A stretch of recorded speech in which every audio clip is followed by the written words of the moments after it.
This week on Bloomberg Green, 1 year since Joe Biden moved into the White House. How do his promises on the environment stack up? We'll bring his hits and misses. I think he's done exceedingly well, but there's a but. 2021 was one of the hottest years on record. But is the tempo of temperature increases rising? We're going to see these increasingly dramatic rises, both in the average temperatures, which nobody really experiences, and local temperatures. And could India's push to hit net zero get a financial boost in 2022? We'll meet India's green billionaires. The Reliance Group and the Adani Group have set out an extremely ambitious roadmap for themselves ahead. From Bloomberg's world headquarters in New York, I'm Kaylee Lines, and this is Bloomberg Green.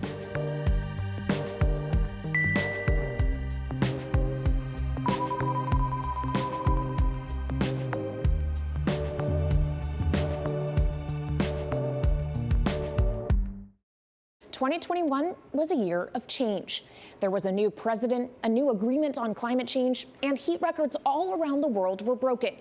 In this week's show, we'll take a look back and look ahead to what's to come in 2022. We speak to John Podesta from the Center for American Progress and former Clinton Chief of Staff about how Joe Biden stacked up in his first year on environmental issues and whether more progress can be made in the next 3 years of his term. Plus, we'll take a look at temperatures, as new data uncovered by Bloomberg shows the heat index keeps on climbing. Cold spells are becoming weaker and more rare as global warming increases its grip, and we'll break down the data with our Eric Roston. And India has pledged to reach net zero by 2070, despite its massive reliance on fossil fuels. Its two richest men, Mukesh Ambani and Gautam Adani, are competing to dominate that new green economy. But first, we'll take a look at Washington. January 20th marked 1 year since Joe Biden became the 46th president of the United States, and the first year of his term was marked by challenges from the pandemic, resurgent inflation, and record gains for the S&P. But how much progress did he make on his climate-related promises? Bloomberg's Sarah Rappaport takes a look. I, Joseph Robinette Biden Jr., do solemnly swear. President Biden came to office with some high expectations, especially on the environment. We are going to see real evidence that the Biden administration is going to be taking climate change seriously. But what has the president done on climate over his first year? He rejoined the Paris Climate Agreement on the very same day he took office. He canceled permits for the Keystone XL pipeline and paused new leases for oil and drilling. At a leaders' summit on climate in April, he formally pledged that America would cut its greenhouse gas emissions by 50% from 2005 levels. We've made great progress, in my view, so far. I'm grateful to all the leaders who have announced new commitments to help us meet the existential threat of climate change. During the COP26 summit in Glasgow, the president vowed to lead by example. We'll demonstrate to the world the United States is not only back at the table, but hopefully leading by the power of our example. But in the end, the summit brought some progress, but less than many had hoped for. Fossil fuels were included in the agreement, but a commitment to phase out coal was changed in the closing moments to phase down. COP President Alex Sharma struck an emotional note. I'm deeply sorry. I also understand the deep disappointment. But I think, as you have noted, it's also vital that we protect this package. However, the biggest challenge the administration faced was its failure to pass Build Back Better. The act had some $555 billion in proposed climate action and was a key part of Biden's environmental agenda. The failure to get Joe Manchin on board means the bill's fate is currently in limbo on Capitol Hill. And the midterm elections coming up in November threaten Biden's grip on Congress. The president may only have until the end of the year to cement his legacy on stemming the tide of climate change. And for more on Biden's first year and the year ahead, I spoke with John Podesta. He is founder and chair of the board of directors for the Center for American Progress. He also served as chief of staff for U.S. President Bill Clinton and a counselor to U.S. President Barack Obama, overseeing climate and energy policy. We took stock of how far the Biden administration has gotten on climate and how far it still has to go. Mr. Podesta, as you look at the Biden administration 1 year into it, how do you characterize the progress it has or has not made on the climate front? Well, look, I think they came into office making climate central to his presidency. He campaigned on it. He issued a whole series of executive orders right at the beginning to reverse the worst excesses of the Trump administration. He appointed an all-star team, including Secretary Kerry and Gina McCarthy in the White House.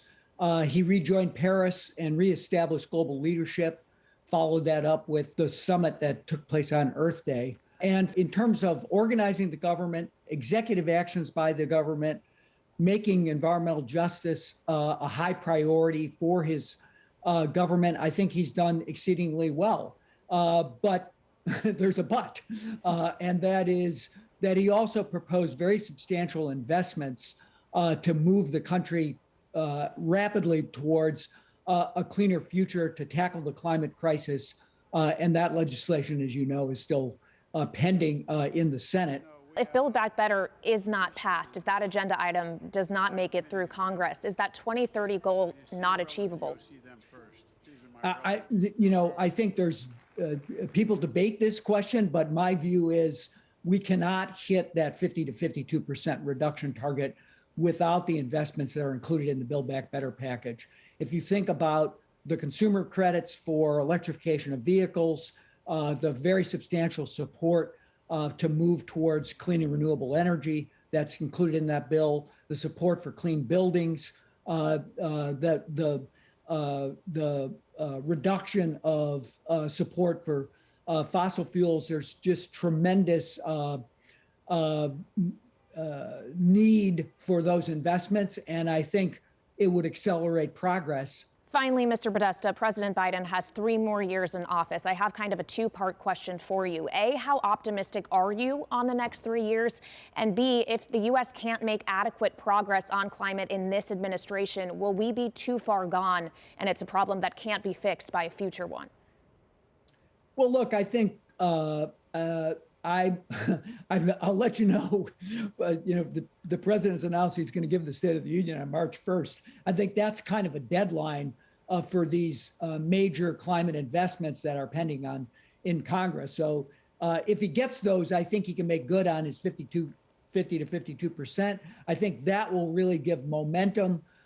He can work in collaboration and cooperation with the European Union, UK, Canada, other countries that are at the forefront of trying to transform their own modern industrialized economies, get some support to do more in partnership with places like India, pressure China. So am I optimistic? I am optimistic, but we got to get these investments in place.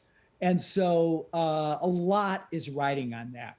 If we don't do that, I think not only will the United States lag, but I think the rest of the world will look at what's happening in the United States and saying, look, if they can't get it done, how are we going to possibly transform our economies? That might be a little bit different in Europe, but that's certainly going to be true in China and India and places in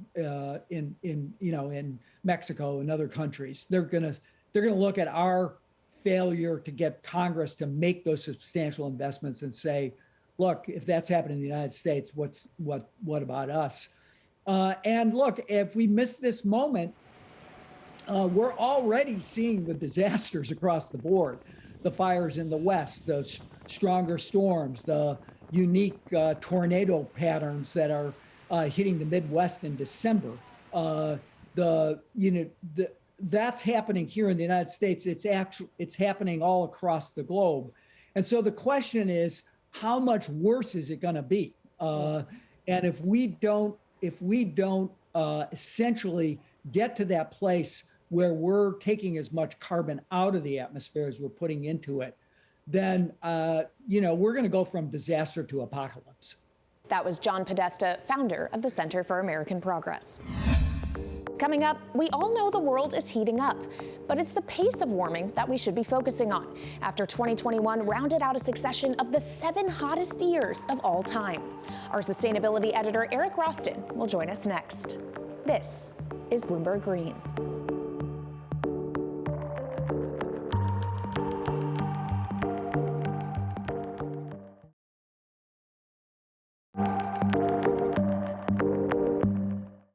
Welcome back to Bloomberg Green. I'm Kaylee Lines at Bloomberg's world headquarters in New York. Let's get to the green news you need to know this week. Here's Jennifer Zabazaja. Yeah, hey Kaylee, thanks so much. So here's all the climate news you need to know. Let's start off in France. A new law banning the use of single-use plastics for fruits and vegetables has come into effect. The measure bans the sale of carrots, bananas, and other items wrapped in plastic. Environmental campaigners have urged other countries to follow France's lead. Also, green fashion claims will be targeted by the UK government. The competition watchdog will review potentially misleading environmental claims made by clothing retailers. This part of an ongoing investigation into greenwashing. And Sylvia Earle, the first female chief scientist of the U.S. National Oceanic and Atmospheric Administration and the author of the new book, National Geographic's Ocean, A Global Odyssey, tells Bloomberg that we need to do more to protect the oceans. Take a listen. In the ocean, we should be looking at wildlife with new respect and new understanding. There's a cost that we haven't been accounting for.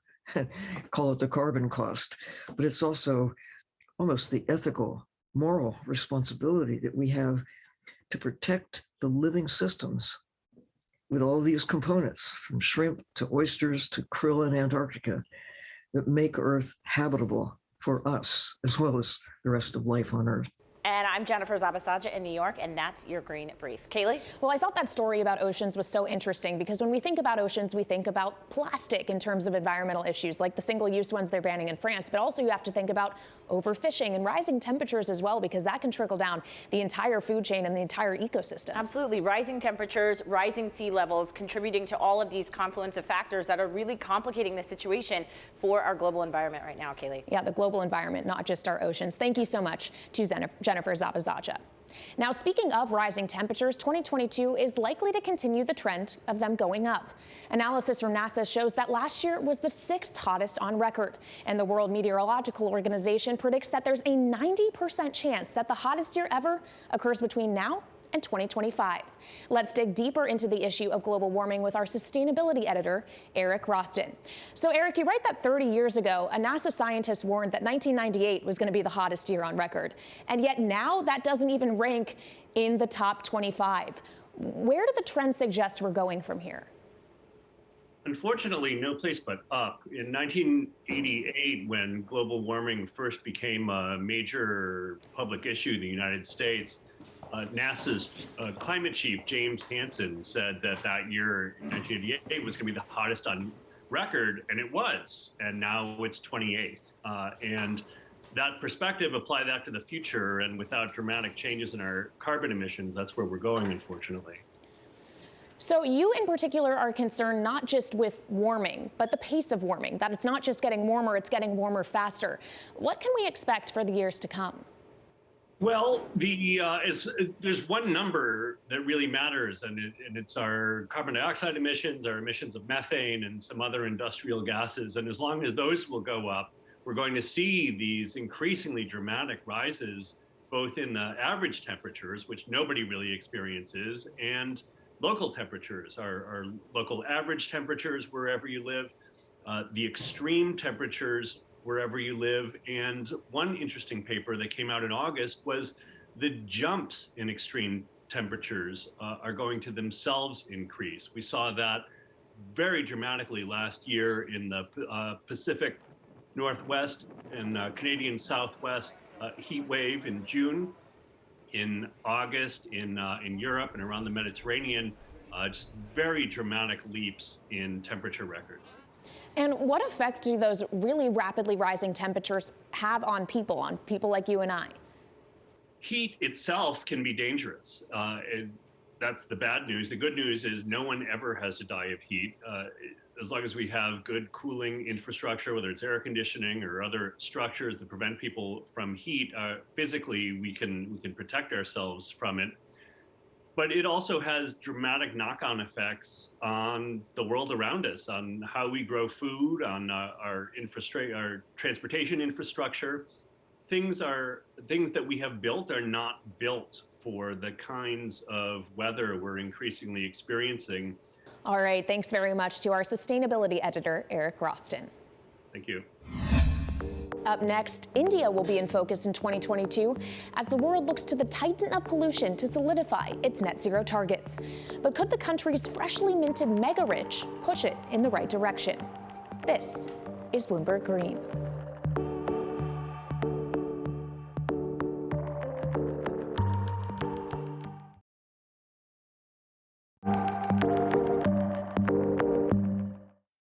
Welcome back to Bloomberg Green. I'm Kaylee Lines at Bloomberg's World Headquarters in New York.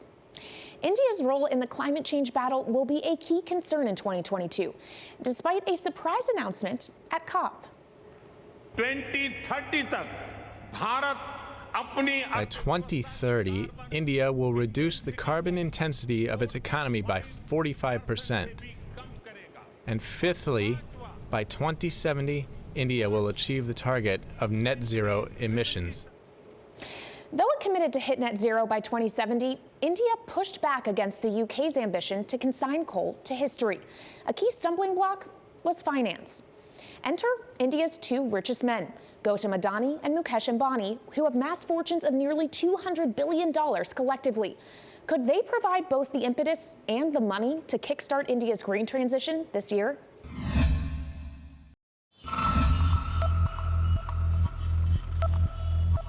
The Indian city of Jamnagar is a money-making machine for Asia's richest man, Mukesh Ambani. His company Reliance has the world's biggest oil refinery complex here in the city, producing 1.5 million barrels of crude every day. Jamnagar is also where Ambani is making his newest bet, a $10 billion investment in green energy. His ambition is closely aligned with the Indian government's plan to reach net zero emissions by 2070 and expand its renewable energy to record capacities. But Ambani is not alone. India's second richest man, Gautam Adani, has committed $20 billion of investment over the next decade. The impact of two biggest business tycoons entering into renewable will create a lot of competition. It will bring in lots of investments. It will create plenty of jobs, and it will push Prime Minister's target of transiting into a greener energy by 2030. But India's massive dependencies on fossil fuels and plans to obtain more coal from abroad have some environmental advocates questioning the realism and sincerity of those green ambitions and those of its two biggest billionaires. With the power to drive India, one of the world's biggest greenhouse gas emitters, towards a green energy future, are these two billionaires ready to abandon their fossil fuel fortunes? These two conglomerates, the Reliance Group and the Adani Group, have set out an extremely ambitious roadmap for themselves ahead. Now, the real test of the pudding will be in the eating.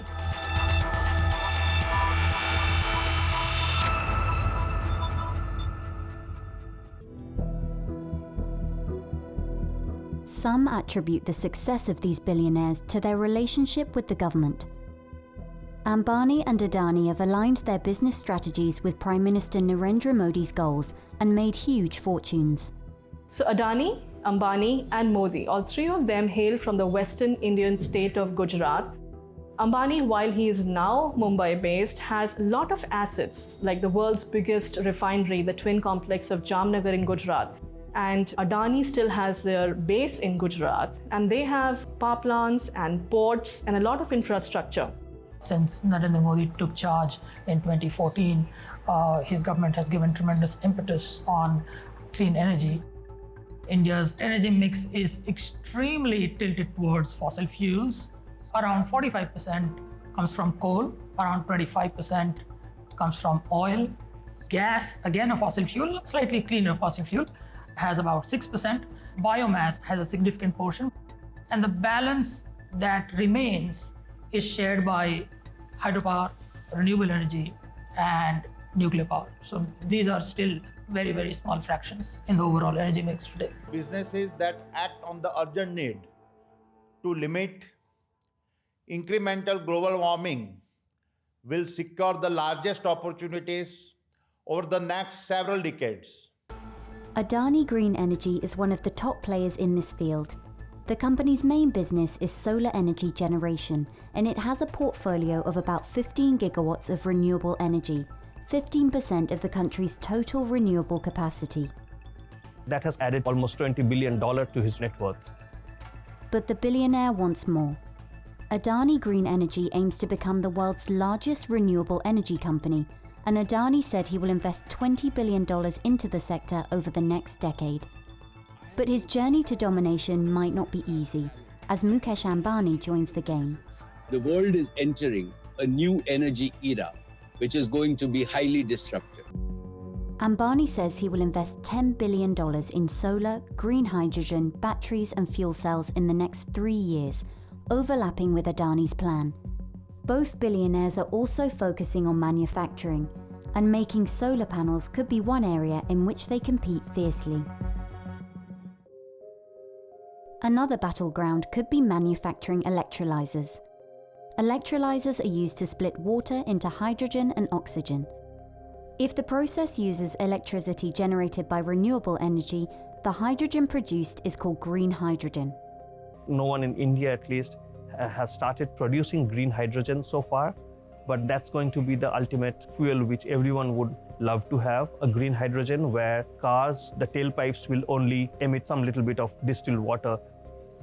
Mukesh Ambani has gone on record saying that he targets to produce green hydrogen at $1 per kg. The current rate is extremely costly all over the world. If Reliance can target $1 per kg of hydrogen, that's going to be a big game changer. Adani has plans to produce cheap hydrogen as well. We are strongly positioned to produce the world's least expensive hydrogen. On the face of it, this is a sharp pivot for Ambani's fossil fuel empire. But oil is still king, contributing nearly 60% of Reliance's $73 billion in annual revenue. A report has shown that Adani is also boosting fossil fuel assets despite vowing to be carbon neutral.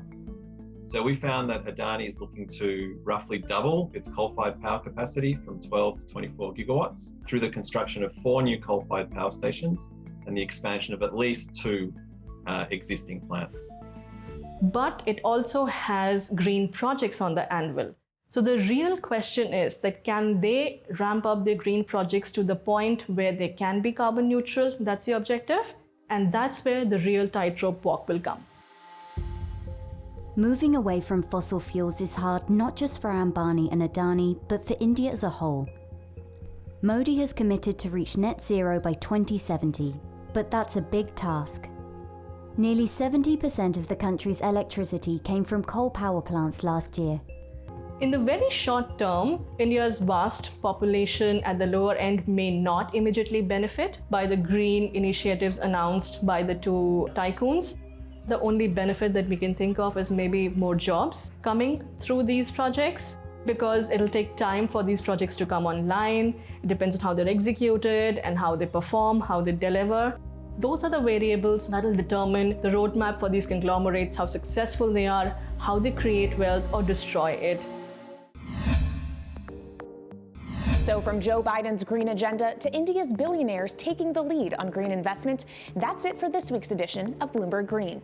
You can keep the conversation going by following us on YouTube, Instagram, and Twitter @Climate. I'm Kaylee Lyons from Bloomberg's global headquarters in New York, and this is Bloomberg Green.